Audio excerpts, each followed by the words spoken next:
avec Alex Jaffray ce matin, nous allons vous démontrer, enfin moi je vais rien vous démontrer du tout, mais lui va vous démontrer que l'électropop française... Non, vous avez démontré.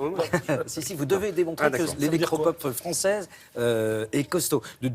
C'est vous qui l'avez écrit ce lancement, donc notre fête. Non, qui a écrit ce papier? La French Touch, mon cher Thomas. Ah, c'est ça aussi. C'est la French Touch 3.0, parce que vous aviez la French... Mais filmer la chronique? Mais filmer la chronique. Mais plutôt mon profil droit, parce qu'il est là, on voit mon pif. La French Touch, voilà.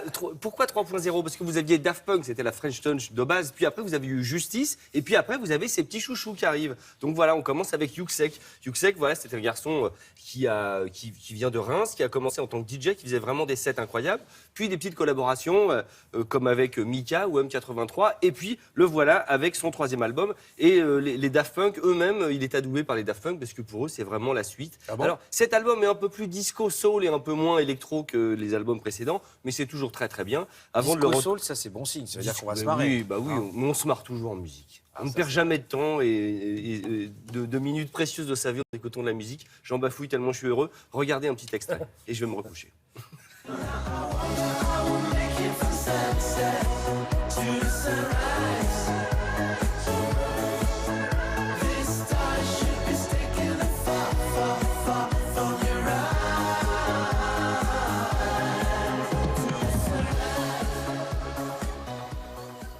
D'accord, donc c'est un peu ça l'électropop. C'est un peu ça l'électropop, oui, c'est assez large. C'est histoire de faire une boîte dans laquelle on met des disques, mais on pourrait dire que c'est aussi bien disco et tout. L'électropop, c'est que c'est des chansons plutôt pop de variété avec des petits sons de synthé. Par exemple, il y a un petit côté Giorgio Moroder, vous savez, derrière avec ce synthé qui pompe là, donc il sera en concert à Nyon, dans mon 2e pays de cœur en Suisse, et ensuite le 12 avril à Paris, dans toute la France. Tout ça est sur les internets. Vous avez les internets, oui, Thomas? On a vu toutes les synthés. Ouais, très bien. Tout ça est écrit, c'est très bien. Tout ça est écrit en bas de l'écran en même temps. C'est très bien. Vous avez aussi une version vinyle, hein, si jamais vous pouvez le télécharger légalement, le CD, le vinyle, etc. Et je viens vous le chanter vous-même chez vous. Si vous n'avez pas de lecteur, je viens le chanter moi-même.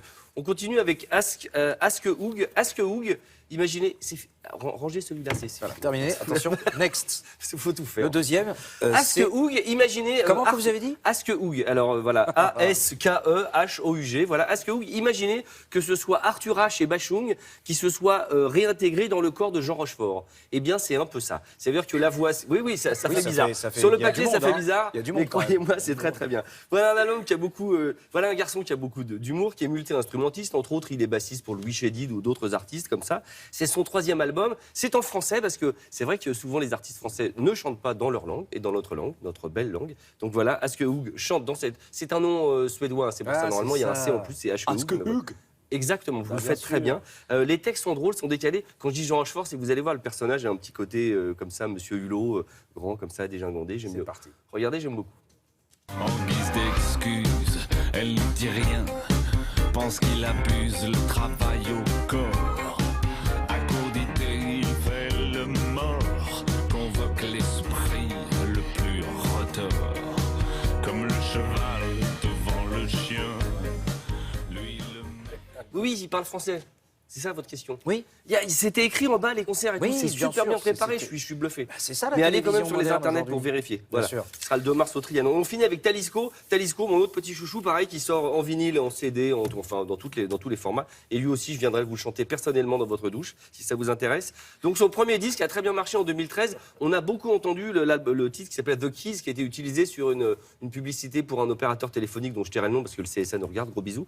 Et vous voyez, c'était un opérateur téléphonique. La pub, c'était des jeunes femmes qui descendaient en longboard comme ça en planche à roulettes. À la NASA, on nous demande est-ce que vous savonnez sous la douche aussi en même temps? Savonne. Non, oui. Je savonne là en parlant comme ça et en savonnant avec la bouche, mais sinon voilà. Bon, je continue. Donc parti. voilà, Talisco, c'est très très bien. C'est son 2e album, contrairement aux autres où c'est son 3e album. Pareil, un peu comme Aske Hoog, il a tout fait lui-même. C'est-à-dire, il joue tous les instruments, il a tout enregistré lui-même. Enfin, c'est assez incroyable cette nouvelle génération qui font tout seul. Je trouve ça bluffant. Un extrait parce que c'est bien préparé. Non mais.